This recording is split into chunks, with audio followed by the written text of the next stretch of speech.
morning, everyone.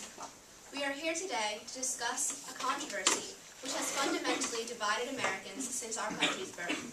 Resolved that the U.S. federal government should significantly increase restrictions on gun sales and ownership in urban areas. In my partner's speech, Kathleen proved that guns cause immeasurable harm to our society and restrictions are our only option. Additionally, urban areas are the hotbeds of gun crime and violence and thus are in need of significant gun control reform. It is a proven fact that areas with fewer guns have less gun crime. A need for change in the U.S. is undeniable. 67% of murders in 2008 in America were committed with firearms. Violent gun crimes are 44 times more deadly than those committed without weapons. I will outline a practical, desirable plan for change which will restrict a variety of aspects of gun sale and gun ownership. The Affirmatives Plan will successfully implement restrictions and ultimately reduce crime, creating a safer nation for us all. Several restrictions will be enacted to limit who and who cannot own a gun in urban areas. Prior to a gun's purchase, a buyer will be required to have a permit for gun ownership.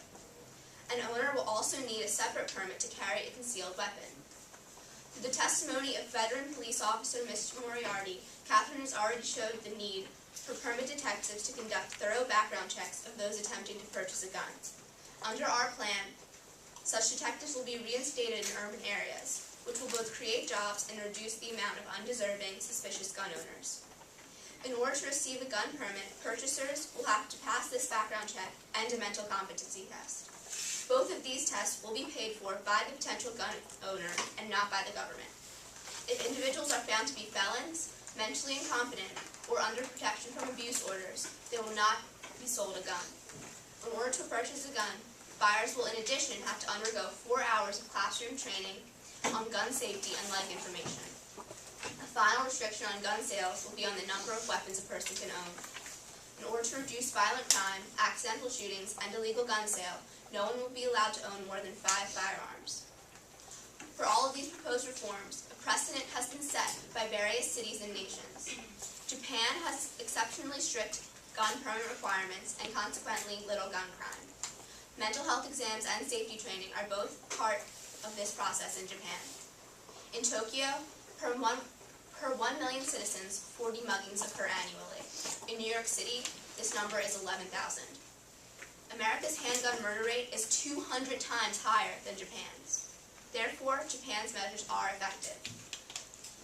After the Supreme Court case was struck down Chicago's handgun ban, Justice Samuel Alito wrote that some regulatory measures are permissible, including barring felons and the mentally ill from owning guns. The Supreme Court has also affirmed Philadelphia's ordinance, which prevents the sale of guns to those under protection from abuse orders.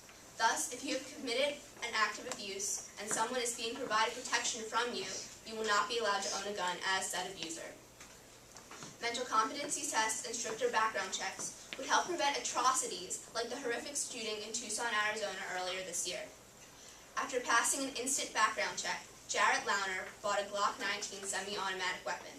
He then used that weapon on a shooting rampage which injured 13 people and killed 6.